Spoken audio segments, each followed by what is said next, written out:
묵상기도 하심으로 새벽 예배를 시작하겠습니다. 하나님 감사합니다. 오늘도 우리에게 새날을 허락하시고 예배함으로 이 하루를 시작해 하심을 감사합니다. 오늘 이 하루도 주님 안에 거하는 하루, 또 주님의 날개 그늘 아래 거하는 하루가 되도록 인도하여 주옵소서. 우리가 가지고 온 모든 인생의 짐과 문제들은 주께 맡겨드리오니 주님이 담당해 주시고 세상이 알 수 없는, 또 세상이 줄 수 없는 참된 평강과 안식을 누리는 하루가 되도록 인도하여 주옵소서. 오늘도 하나님이 우리의 목자가 되어 주셔서 어떤 해안도 상함도 없도록 세밀하게 지켜주시고 인도하여 주옵소서. 예수님의 이름으로 기도합니다. 아멘. 찬송 435장 드리겠습니다. 나의 영원하신 기여 생명보다 귀하다. 나의 갈 길 다가도록 나와 동행하소서. 주께로 가까이 주께로 가오니 나의 갈 길 다가도록 나와 동행하소서. 세상 부귀한 일함과 모든 명예 버리고 험한 길을 가는 동안 나와 동행하소서. 주께로 가까이 주께로 가오니 나의 갈 길 다가도록 나와 동행하소서. 어두운 골짝 지나가며 험한 바다 건너서 천국 문에 이르도록 나와 동행하소서. 주께로 가까이 주께로 가오니 나의 갈 길 다가도록 나와 동행하소서. 아멘. 오늘 이 시간에 주시는 살아계신 하나님의 말씀은 신약성경 누가복음 12장 1절에서 12절의 말씀입니다. 그동안에 우리 수만 명이 모여 서로 밟힐 만큼 되었더니 예수께서 먼저 제자들에게 말씀하여 이르시되 바리새인들의 누룩 곧 외식을 주의하라. 감추인 것이 드러나지 않을 것이 없고 숨긴 것이 알려지지 않을 것이 없나니 이러므로 너희가 어두운 데서 말하는 모든 것이 광명한 데서 들리고 너희가 골방에서 귀에 대고 말하는 것이 지붕 위에서 전파되리라. 내가 내 친구 너희에게 말하노니 몸을 죽이고 그 후에는 능히 더 못하는 자들을 두려워하지 말라.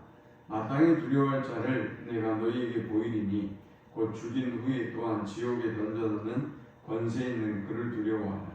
내가 참으로 너희에게 이르노니 그를 두려워하라. 참새 5마리가 2앗사리온에 팔리는 것이 아니냐. 그러나 하나님 앞에는 그 하나도 잊어버리시는 바 되지 아니하느니라. 너희에게는 심지어 머리털까지도 다 세신 바 되었나니 두려워하지 말라. 너희는 많은 참새보다 더욱 귀하니라.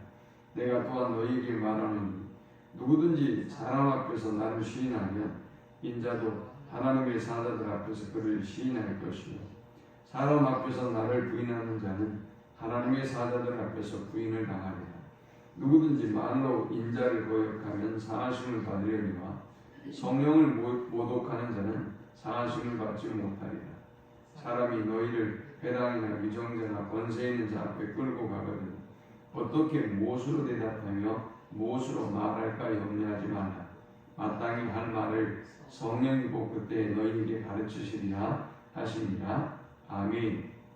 경건이라고 하는 것은 하나님과 우리와의 관계에서 당연히 우리가 추구해야 될 가치입니다. 그런데 이것을 우리가 다른 사람에게 높임을 받거나 혹은 주목을 받는 수단으로 사용해서는 안 되죠. 어떤 분들은 40일 금식 기도를 몇 번 했다. 뭐 이런 것들을 명함에 넣는 아주 우스꽝스러운 모습을 보이는 분들도 흔히 계시는데, 지난 누가복음 11장 12절에도 보니까 바리새인들이 회당의 높은 자리, 시장에서 문안받는 것을 기뻐하는도다 예수님 말씀하셨어요. 이 바리새인들은 자신들이 하나님과의 관계에서 쫓았던 그 경건이라고 하는 가치를 자신들이 높임을 받고 존경을 받고 주목받는 수단으로 전락시키고 말았습니다. 또 이 바리새인과 율법사들은 46절에 보면 무거운 짐을 사람들에게 지우는 결과를 초래했습니다. 모세를 통해서 받은 하나님의 율법을 이들은 어떻게 거룩하게 지킬 수 있을까 고민하면서 율법의 조항을 613개로 세 축을 나눕니다. 그리고 그것으로 인하여 사람들을 더욱더 큰 무거운 짐을 지도록 만들어버리고 말았습니다. 그럼에도 불구하고 자기들은 한 손가락도 이 짐에 되지 않았다라고 말씀하시는데, 자기들 또한 이 말씀을 지킬 수 없는 그런 존재라는 것을 주님이 지금 말씀하고 있는 것입니다. 또 다른 율법주의의 부작용은 53절과 54절에 보니까 예수님의 말씀을 듣고 그들은 분노하면서 거세게 달려들고 따져 묻고 또 말을 책잡고자 노렸다. 이렇게 11장 53절, 54절은 말씀하고 있습니다. 그릇된 율법주의는 우리가 올바른 하나님과의 관계에서 경건을 쫓고 하는 것은 옳은 일이지만, 그릇된 율법주의는 자기 교만에 빠지기도 하지만 또 다른 사람에게 어떻게든 약점을 발견하고 또 어떤 책잡을 거리를 찾고 다른 사람을 정죄하는 일을 위해서 사용되어지기도 합니다. 이것이 그릇된 율법주의죠. 또 11장에서 보여주는 율법주의의 마지막 부작용은 그들 스스로는 생각하기를 우리는 선지자의 후손이다 라고 생각했지만 오히려 그들을 선지자의 죽은 자들의 후손이다 라고 주님은 말씀하고 있습니다. 50절, 51절의 말씀이죠.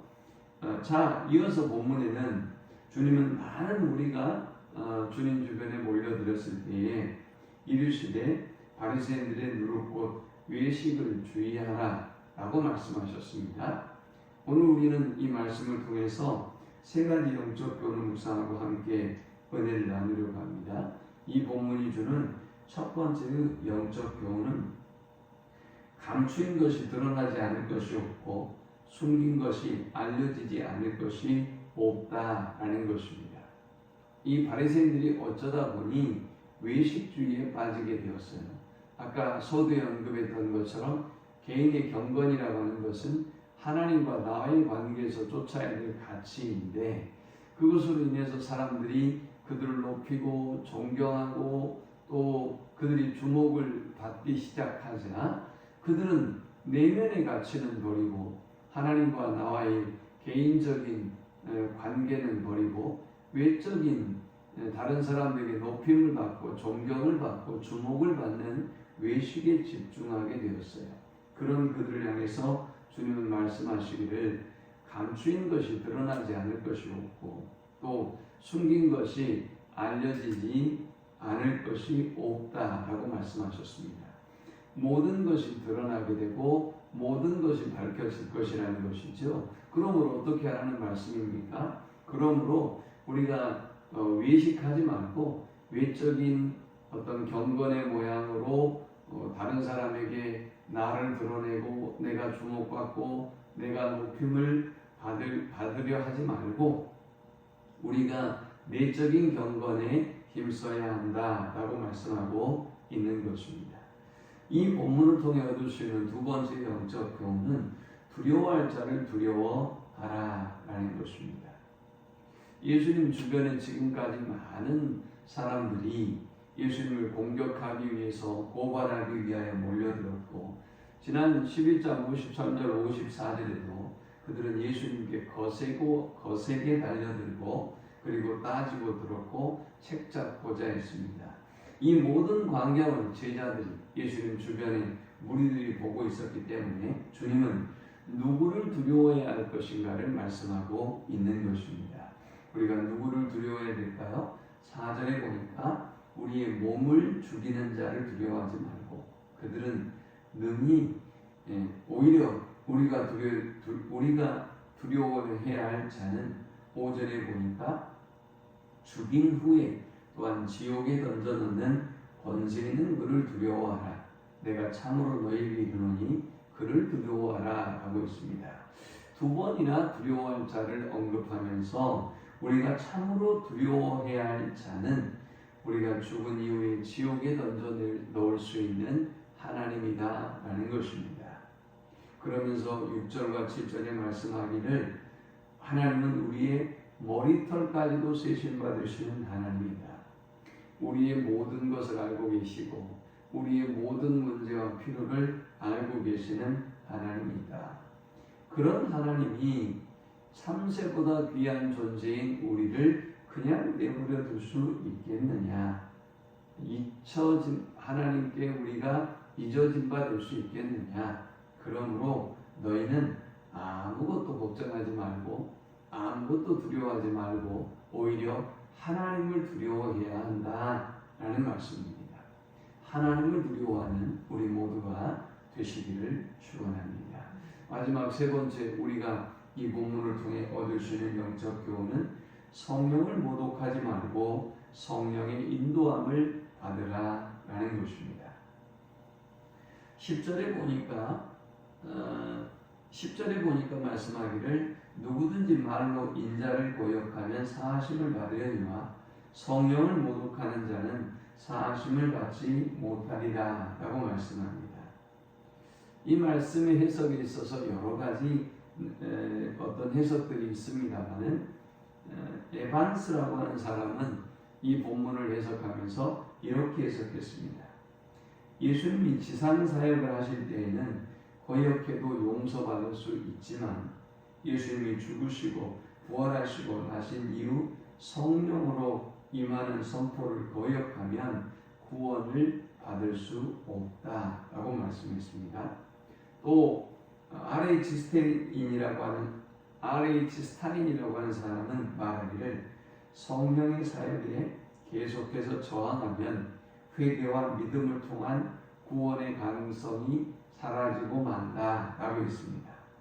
그러니까 여기 성령을 모독한다고 하는 것은 우리가 일상 속에서 성령을 거듭난 하나님의 자녀가 일상 속에서 성령을 거역하고 하는 행위를 말하는 것이 아니라 성령이 끊임없이 우리에게 회개를 촉구하시고 말씀하시고 우리를 부르셔서 거듭나게 하시려고 하는데 우리가 계속해서 그 성령의 역사하심을 물리치고 거스리고 모욕하게 되면 우리가 구원을 얻을 수 없게 된다는 것입니다. 그러므로 우리는 성령에 민감한 삶을 살아야 되겠습니다. 또 성령에 순종하는 삶을 살아야 되겠습니다. 하나님의 은혜로 우리가 거듭난 자 되었으니 우리는 이제 날마다의 삶 속에서 성령에 민감하게 반응하고 순종하는 삶의 훈련이 필요할 것입니다. 또한 11절에 말하기를 사람이 너희를 회당이나 위정자나 권세 있는 자 앞에 끌고 가거든 어떻게 무엇으로 대답하며 무엇으로 말할까 염려하지 말라. 마땅히 할 말을 성령이 곧 그때에 너희에게 가르치시리라 하시니라 했습니다. 여기 회당은 유대인들이 신문을 받거나 재판을 당하는 그런 장소를 말합니다. 여기 위정자, 권세 있는 자라고 하는 사람들은 이방인들이 이 재판을 하는 또 이방인들이 재판하거나 신문하는 법정 혹은 과정을 의미합니다. 너희가 실제로 우리가 살아가면서 법원에서 무슨 어떤 당신이 이런 고소권이 있습니다. 이렇게 법원에 출두해 주십시오. 뭐 이런 명령서만 하나 받아도 조마조마하지 않습니까? 얼마나 두려워요.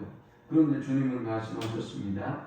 혹이 너희가 위정자나 권세 있는 자들 앞에 끌려가거나 회당에서 신문을 받거나 혹은 너희가 심판을 당하게 되어질 때 걱정하지 말아라. 마땅히 성령이 너희에게 할 말을 가르쳐 줄 것이다. 이 말씀은 성령이 너희와 함께 하시고 너희를 변호하시고 너희를 인도해 주실 것이라는 말씀이죠. 그러므로 우리는 성령에 민감하게 반응하고 순종하는 삶을 살아야 하는 것입니다.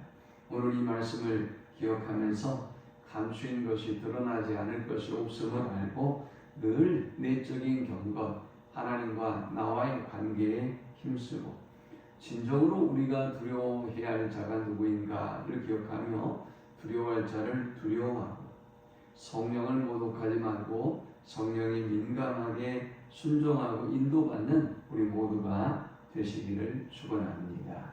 하나님 감사합니다. 귀한 말씀을 통하여 은혜 받게 하시고 깨닫게 하심을 참으로 감사합니다.